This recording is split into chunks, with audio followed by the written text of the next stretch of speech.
if you look at those markets like Vietnam, but you'd include China, you'd include India, you'd include Russia, you'd include Brazil, Colombia, whatever.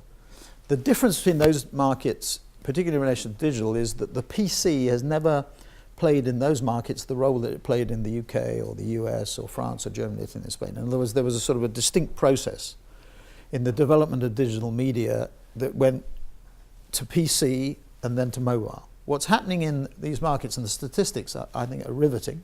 You may not find them riveting, but here goes. China, there are 950 million mobile subscribers. There are 650 million on one network, China Mobile. In India, there are 850 million. And there are 3 subscriber networks over 100 million, Vodafone, Airtel, and Reliance.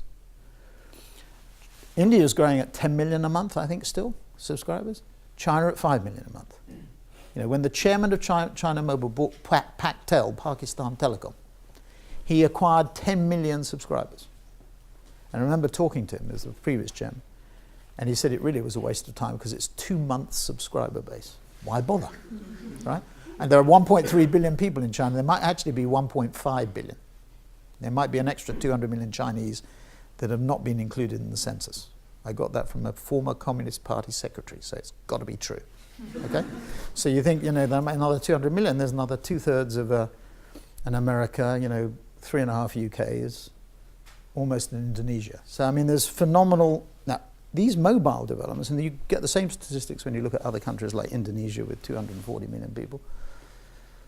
These markets, the mobile is the cheap form of access to the web, so the process is completely different.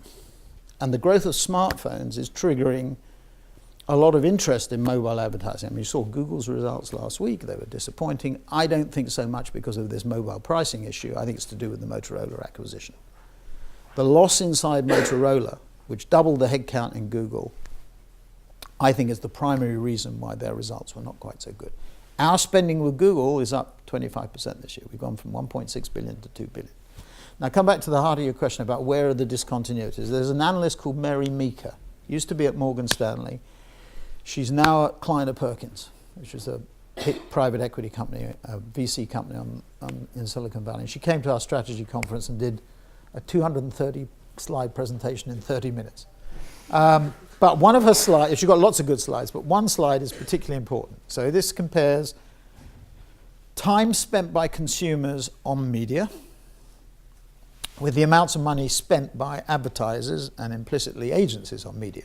And what it says, so for TV, I think it's 40% or 43% time spent, 43% money spent. Outdoors, balanced. Radios, balanced. The 2 big discontinuities are newspapers and magazines, where we spend, on behalf of our clients, or with our clients' permission obviously, 20% of the budgets on newspapers and magazines, and consumers only spend about 9% or 10% of their time. So that's one discontinuity. The other one is internet and mobile. We spend about 20% of budgets on internet and mobile, and consumers spend, according to her, 1/3 of their time. So those are the 2 things that have to change. And in fact, if you take the amount, the difference between time spent on mobile and internet and money spent, that alone is a $20 billion opportunity in the US market. You do the maths. So those are the 2 things. TV is interesting because TV has not been affected to the extent. Something's happened in the last 6 months in America, which is interesting. I was on a panel, or I was moderator of a panel at the Business Council in Chicago on Thursday and Friday, and one of our competitors, Nielsen, was on there. And one of the things, Rupert Murdoch was there, several other people were there, and they're very intrigued about the fall in television ratings in the US this year, because they're quite significant. If you look at the Nielsen figures, so TV audiences, so there are some shifts taking place that we don't fully understand. That might be time shifting. There might be people saying, I'm not going to watch a program now. I'll download it on my iPad and watch it later. And of course, the measurement techniques have not caught up yet. Not caught up with internet viewing. They're not caught up with out of home, if you're in the airports or the bars or anything like that. So there has to be some adjustment. We do television audience measurement or audience measurement in about 30 or 40 countries.